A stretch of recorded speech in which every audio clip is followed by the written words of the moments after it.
বেশ কয়েকদিন ধরেই আকাশটা মেঘলা।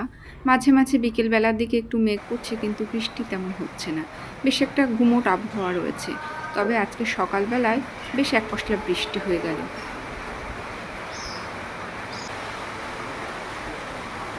গাছগুলো যেমন নতুন প্রাণ ফিরে পেল, আমরাও তেমন একটু স্বস্তির নিঃশ্বাস নিতে পারছি। এ সময় কালবৈশাখী ঝড় যেমন ত্রাসের সৃষ্টি করে, তেমনি কিন্তু নূতন প্রাণেরও সঞ্চার করে। তবে এবছর তেমনভাবে একটা কালবৈশাখী ঝড় হলো না। মাঝে মাঝে হলে একটু স্বস্তি দেয় বটে, আর গাছগুলো একটু জীবন্ত হয়ে ওঠে। এখন চলে এসেছি রান্নাঘরে। দুপুরের রান্নাটা সেরে নিই। আজকে বানাবো চিংড়ি পটল ভাপা। প্রত্যেক দিনই ওই পটল চিংড়ি খেতে ভাল লাগে না, তা ভাবলাম যে আজকে একটু আলাদাভাবেই বানাই। তো বাবান খায় না পটল, আমরা দুজন খাই, আর ওর জন্য চিংড়ি দিয়ে দেব, তাহলে ওর আর কোনো অসুবিধা হবে না। তো মশলাটা এদিকে বানিয়ে নিই। দেখো, এখানে দিয়েছি কালো সর্ষে, সাদা সর্ষে, পোস্ত আর বেশ খানিকটা লঙ্কা, একটা সুন্দর করে পেস্ট বানিয়ে নিলাম। এদিকে পটলটাও কিন্তু ভেজে নিলাম হালকা করে।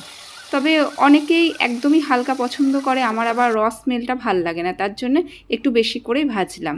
তারপর এর মধ্যে ওই মশলার যে পেস্ট সেটা দিয়ে দিলাম, খানিকটা চিংড়ি দিয়ে দিলাম, 1 চামচ টক দই, লবণ, হলুদ আর বাটি ধুয়ে একটু জল দিয়ে দিলাম, আর দেবো কয়েকটা উপর থেকে কাঁচা লঙ্কা আর একটু কাঁচা সর্ষের তেল দিয়ে স্টিমে বসিয়ে দেবো।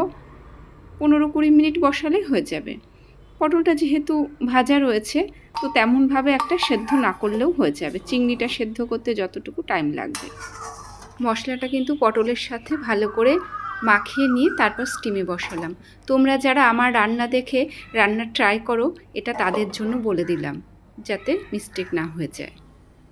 তো আজকে আমি শুধুমাত্র এই পটল চিংড়ি ভাপাটা দিয়েই খেয়ে নেব, কারণ এখানে সবজিও রয়েছে, আবার চিংড়িও রয়েছে। তো আমার আর অন্য কিচ্ছু লাগবে না, এটা দিয়েই বেশ তৃপ্তি করে খাবো।